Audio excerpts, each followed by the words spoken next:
Bienvenue dans ce nouveau podcast Inside the Hive avec au programme du jour la mécanique de Mint, mécanique indispensable aux nouveaux utilisateurs dans le cadre d'une progression en nombre d'énergie et qui peut jouer un rôle relativement crucial dans le cadre de certaines stratégies lorsqu'on est un utilisateur un petit peu plus avancé.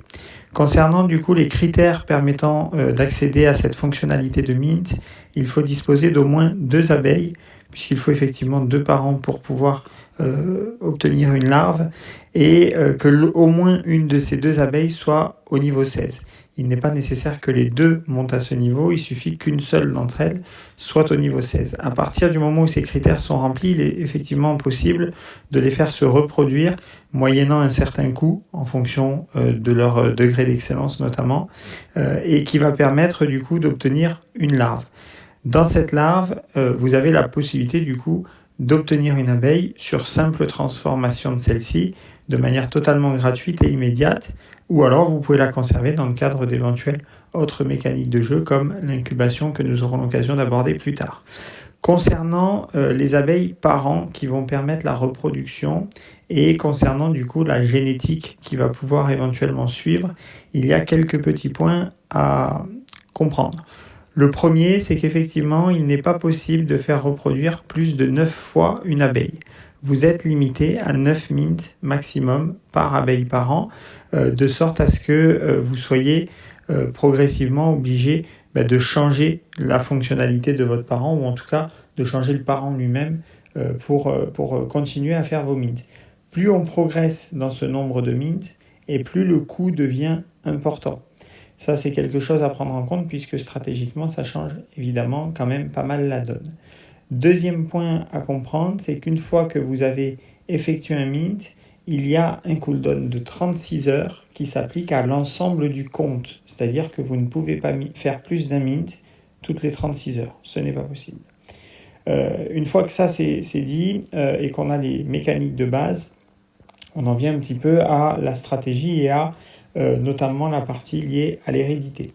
Donc le système va permettre de pouvoir avoir une sorte d'hérédité sur les fonctions des abeilles parents et en partie sur le degré d'excellence que vous avez avec vos abeilles parents. Je m'explique, il va y avoir un système en 2 étapes qui va dans un premier temps permettre de définir le degré d'excellence de la larve, donc le bébé issu du mint, et cette larve-là, en fonction de son degré d'excellence, a un certain pourcentage de chance d'avoir une abeille d'un degré d'excellence ou d'un autre, sachant qu'évidemment, elle peut redescendre en degré d'excellence dans une proportion moindre, mais c'est quelque chose qui peut arriver. L'idée, c'est que au plus vous avez des abeilles avec des degrés d'excellence importants au moment du mint, au plus vous favorisez vos chances d'avoir une larve déjà relativement conséquente en degré d'excellence, de sorte à pouvoir obtenir la meilleure abeille possible. Pour vous donner juste un exemple chiffré, vous prenez 2 abeilles avancées, vous les faites se reproduire, vous avez la garantie que la larve que vous obtenez est avancée. Pour autant, elle peut très bien être rare si vous avez vraiment beaucoup de chance. Dans cette larve avancée, il est possible d'obtenir une abeille avancée à hauteur de près de 70%, une abeille basique, donc on revient en arrière sur un pourcentage d'environ 27%, ou une abeille rare, et là on fait le bond vers l'avant, sur un pourcentage de chance de 3%. Voilà pour cette partie hérédité sur la partie degré d'excellence, et ensuite on va avoir l'hérédité qui va jouer un rôle stratégique sur la partie fonction. On a dans l'écosystème une de nos 6 fonctions qui est l'abeille nurse, qui va vous permettre d'obtenir de manière beaucoup plus importante un certain type d'abeille, puisque vous allez avoir 90% de chance d'avoir le même parent que votre deuxième parent quand vous utilisez une nurse. Quand ce n'est pas le cas et que vous utilisez 2 autres types d'abeilles, à ce moment-là, vous allez être en capacité d'obtenir, si c'est 2 fois le même parent, environ 8 chances sur 10 d'obtenir la même fonction d'abeille en tant qu'abeille fille, ou alors vous allez pouvoir, si vous utilisez 2 fonctions différentes, être sur quelque chose environ 45-45 et 10% de chance d'obtenir une autre fonction. Une fois que vous êtes rentré dans ces probabilités que vous êtes en capacité de retrouver dans le white paper, il y a tout un système stratégique qui va pouvoir se mettre en place, et notamment sur l'aspect coût et l'aspect revente de ces abeilles, puisqu'effectivement elles sont monétisables. Aujourd'hui, à l'instant où je fais ce podcast fin octobre, le CAT est autour de 6 centimes et le L-Token à 4 centimes. Ça signifie que sur un mint basique dont le coût fixe est 104 100 L-Token, nous sommes sur un prix de mint à 10 $. Ce prix de mint va donc vous permettre d'obtenir de manière assez conséquente un grand nombre d'abeilles, puisque du coup, vous l'aurez compris, vous pouvez, si vous optimisez pleinement votre stratégie, faire 28 mints pour 280 $, ce qui est relativement abordable quand on compare au floor price actuel des abeilles, qui aura peut-être évolué à l'occasion de quand vous aurez ce podcast dans vos oreilles. Mais effectivement, on a aujourd'hui un floor price à 450 $ l'abeille, qui représente du coup 2 fois le prix de 28 mints. C'est quand même là où on voit qu'il y a une énorme marge de progression pour les utilisateurs, et c'est là qu'effectivement il faut réussir à faire la part des choses entre le premier achat d'une abeille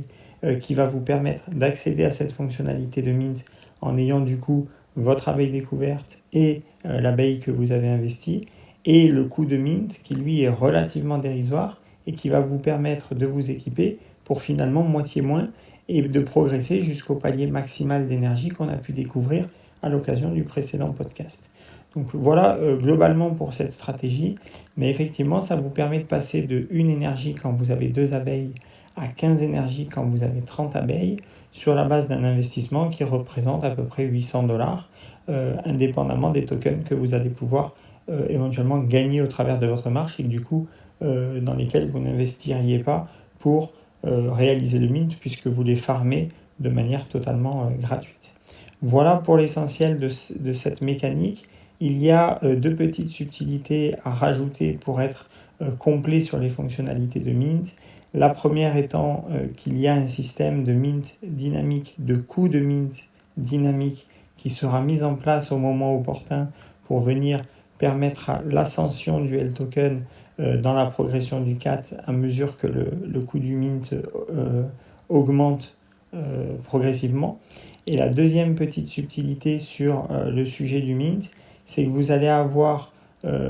quelque chose d'important également à prendre en compte sur les degrés d'excellence que vous allez utiliser, puisqu'effectivement le coût de mint est un petit peu plus élevé à mesure que vous montez en degré d'excellence, mais les abeilles que vous obtenez vont vous donner des énergies bonus qui vous permettront de compenser ce surcoût au travers de ce que vous allez pouvoir gagner au travers de vos marches, puisque effectivement vous aurez plus d'énergie à dépenser et donc plus de rewards à aller collecter. Voilà pour l'essentiel de ce podcast qui est relativement long, ça devrait être un des plus longs. On aura l'occasion de se retrouver à l'occasion du prochain podcast pour aborder les différents attributs autour de vos abeilles. Je vous invite en attendant à vous abonner, laisser un petit commentaire, un pouce bleu, ça permet effectivement d'avancer progressivement dans le référencement de nos podcasts et de notre projet. Et je vous dis à bientôt dans un nouveau podcast.